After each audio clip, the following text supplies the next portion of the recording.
Assalamualaikum warahmatullahi wabarakatuh.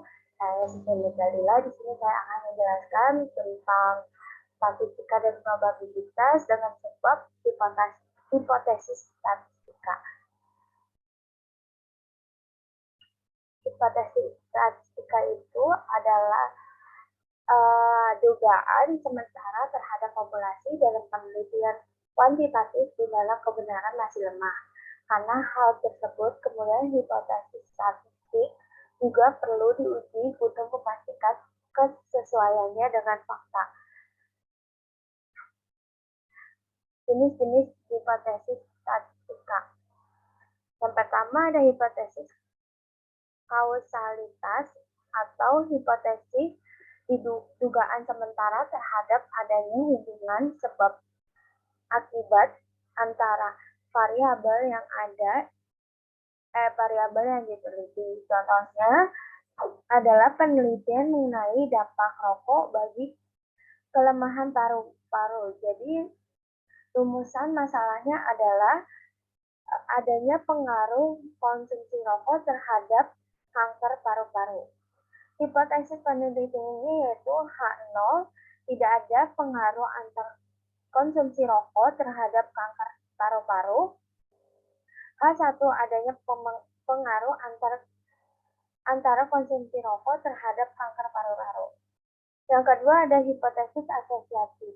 Contohnya dugaan sementara antar variabel penelitian di mana terhadap perkiraan bahwa variabel-variabel tersebut memiliki hubungan atau bersosialisasi. Contoh rumusan masalahnya yaitu apakah ada hubungan antar pengguna game online dan nilai rapor pada siswa. Maka kemungkinan hipotesis di rumusan masalah tersebut adalah H0-nya adalah tidak ada hubungan antara pengguna game online dan nilai rapor pada siswa. H1-nya ada hubungan antar pengguna game online dan nilai rapor pada siswa. Yang ketiga ada hipotesis komparatif. Cara membuat hipotesis komparatif adalah dengan merumuskan dugaan sementara yang bersifat perbandingan pada variabel-variabel peneliti. Contoh hipotesis ini adalah dapat diterapkan pada penelitian pendidikan yang membahas mengenai perbedaan beberapa kurikulum, penerapan kurikulum 2013 dan KTSP. Namun masalah dari penelitian tersebut adalah adakah perbaikan hasil belajar dari penerapan kurikulum 2013 dan KTSP. Maka hipotesis penelitiannya adalah H0, tidak ada perbaikan hasil belajar dari penerapan kurikulum 2013 dan KTSP. H1-nya adanya perbaikan hasil belajar dan penerapan kurikulum dari 2013 dan KTSP. Cara menguji hipotesis statistika. 1. Merumuskan hipotesis. Merumuskan hipotesis berguna untuk mempelajari batasan penelitian yang dilakukan terhadap dua jenis hipotesis, yaitu H0 atau H0 yang berarti hipotesis ditolak. Contoh dari H0 adalah pernyataan di bawah ini. H0 tidak ada hubungan antar pengguna game online dan nilai rapor pada siswa. H1 atau HA atau H alternatif yang berarti hipotesis diterima. H1 atau HA adanya hubungan antar pengguna game online dan nilai rapor pada siswa. 2. Menetapkan taraf nyata. Cara yang kedua adalah menerapkan taraf nyata. Taraf nyata adalah batasan toleransi kesalahan yang dinyatakan dalam bentuk persentase. Taraf nyata dapat bernilai 0, 1%, 5%, atau 10%. Besaran taraf nyata dinyatakan dalam bentuk alfa. Ketiga adalah membuat kriteria uji. Setelah menentukan taraf nyata, setelah merumuskan hipotesis, selanjutnya kita akan memutuskan apakah akan menolak atau menerima hipotesis. Penerimaan H0 terjadi ketika hasil uji statistik berada di luar nilai kritis, sedangkan penolakan H0 adalah ketika hasil uji statistik berada di dalam nilai kritis. 4. Menentukan nilai uji statistik. Uji statistik merupakan upaya atau perhitungan guna memperkirakan beberapa representasinya nilai sampel terhadap keseluruhan populasi. Kita dapat menggunakan rumus uji hipotesis statistik, salah satunya dengan uji rata-rata sebagai berikut.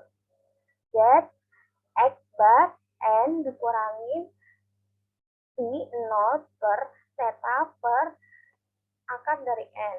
Dengan Z itu X sama dengan nilai rata-rata sampel, theta sama dengan standar deviasi populasi, dan N jumlah sampel penelitian. Di sini ada contoh uji statistik. Sebuah perusahaan alat olahraga mengembangkan jenis batang pancing sinergis yang dikatakan mempunyai kekuatan dengan nilai tengah 8 kg dan simpangan baku 0,5 kg.